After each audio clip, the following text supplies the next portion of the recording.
March is here, but spring hasn't come yet. I turned 21 10 days after this video's posting.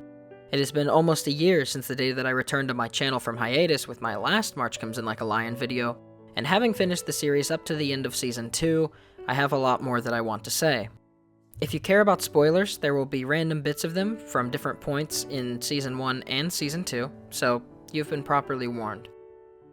Rei has grown a lot as a person since moving out on his own as a professional shogi player. He wallowed in the dark of his room, still traumatized by the awful life events he was plagued with, and yet, when you look at the chasms he's conquered to the place where he is ending Season 2, it's remarkable. As his adoptive mother remarks in episode 44, Rei was always a good boy. Sometimes she secretly wished or was paranoid that he was putting up some sort of facade to win good graces, that he actually was scheming and secretly trying to harm the family, but fortunate or not, this wasn't the case. She realized Rei really was just a good boy.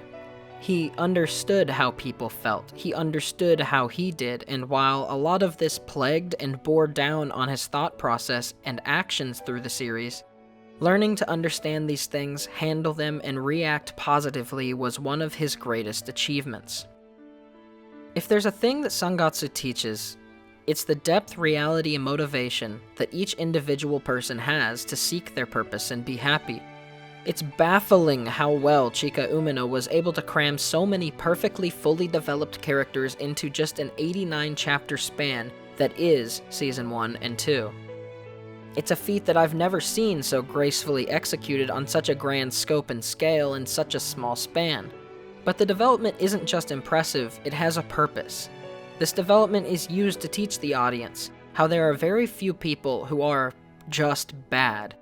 A tournament competitor, a bully, these types of people get peeks into their psyches, not for the whole of their groups that they may be attributed to, but for the specific motivations and thought processes of these individual people. It explains what led them to think or behave the way that they do. There is something so easy to forget as we groggily walk through life, passing dozens of cars on the streets, or families in the mall, as we sit and see dozens of kids in classes and people buying groceries. Entire years, decades have been spent molding these people into who they are, informing their positions and opinions. Obviously, a lot of situations aren't ideal, and it can lead them to act out or think in certain negative ways that we may perceive, but understanding why is the first chance of being able to get them to change. Or maybe that's making a few too many assumptions. Maybe you're the one who needs the change. Maybe I am.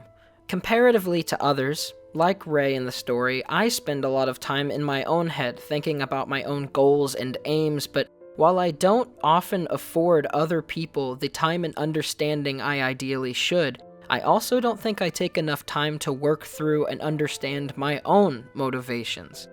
There are many times in stories where Rei is called out for being self-absorbed, not narcissistic, but just very self-focused on the aims he has set out. Shimada, for example, is a very important character that is introduced to us through one of these moments in a shogi match against Rei. Rei has it in his head to get revenge by beating this later-on opponent, but he hasn't even taken a moment to consider the man in front of him. The whole lists and lives of people that he's gonna have to pass through first to even get to his revenge. When he finally looks up, Shimada says something along the lines of, "So, you finally decided to look up," and I think that drives their point home. This accidental, innocently intended, conceited behavior is not necessarily bad, but something that needs to be consciously considered. What has led me to act this way? Am I being reasonable, rational? An unfortunate aspect of life is that we oftentimes, in order to move forward, have to use someone to do it. But this doesn't need to hold an air of abuse or manipulation. Appreciate the people you are given in life. Value them, even the enemies. This is a lesson integrated deeply into the Japanese culture as a whole. The commonly heard saying at the start of a meal, for example, "itadakimasu," is an intentional thank you for the meal. but it isn't just thanking the person who gave the food. It is thanking the life situation, the circumstances of preparation, and any plant or animal used in the meal for their contribution to the person eating. After a meal, one may say "Gochiso-sama" or "Gochiso-sama deshita" to give thanks once again, but the implication of these messages before and after meal are more akin to a prayer than telling a person thank you. It's a simple intentionality and recognition that in order to survive, something needs to be sacrificed. It is an unfortunate fact of life that in order to pursue anything or even to exist at all is to hurt, place burden, and place hold on others. And the opposite is also true, as anybody who interacts with you in a meaningful way places these things on you as well. When Rei goes against an opponent, almost every time there is a respectful acceptance in the person who lost, but every time somebody loses. It's upsetting, of course, but the characters seem to recognize that this is a necessary part of life. But it doesn't have to make people enemies.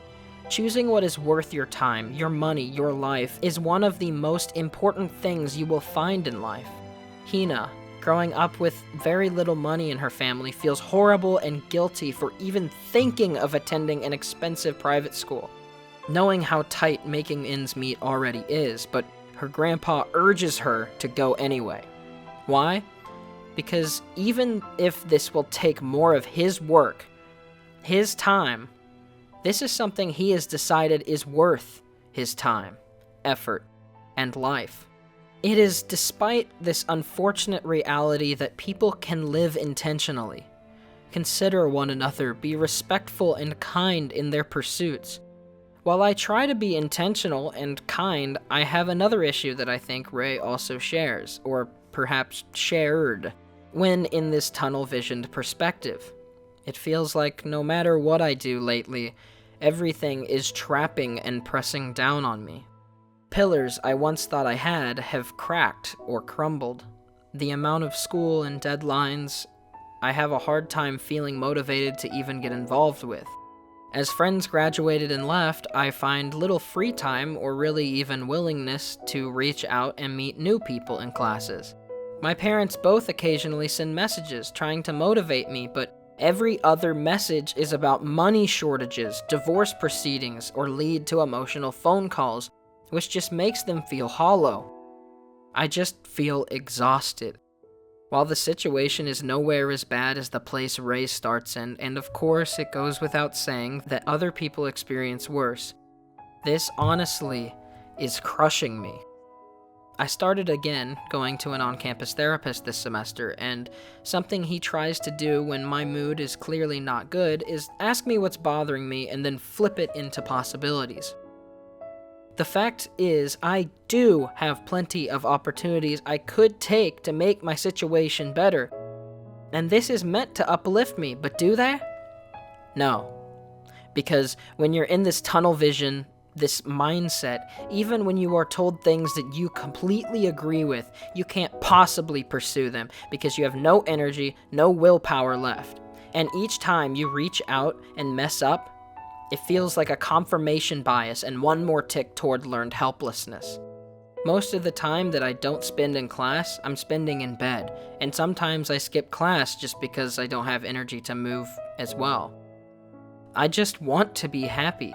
I want to be a better person who can be more intentional, and I want to have a better course of life. I want to have more energy, be more willing to spring forward, but it's so punishing. And even when I hear helpful and kind things, they don't break through. That being said, I'm writing this while having a moment of lucidity, because having watched the end of Season 2, I feel like something finally grabbed me out, even if just for a moment, and I don't want to sink back into that mindset. When Hina is looking through Rei's high school and thinking of how wonderful it would be, something made me yearn to want that. It took me back to high school, whenever I was thinking about going to my new college and how my whole life would change and how I would be so much happier. Something else Hina has to look forward to is going to a school with someone who they like, that is supportive and appreciates her. Somewhere less toxic from negative behavior, like the bullying situation at Hina's middle school.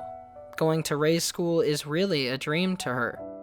Even working hard on the sweet shop and selling the food to customers, their meals together, the way they lift each other up, I want that. I desperately want relationships on that level that I can feel moments of genuine, pure laughter and happiness. Sangatsu no Lion makes me feel like I can have that, but Rei didn't fully embrace and see things this way from the start. Caught in his own depression, own tunnel vision, the life he wanted was right in front of him, but he couldn't claim it. He could barely even see it until he was willing and able to change. And with this intentionality, with his love and consideration, with this respect.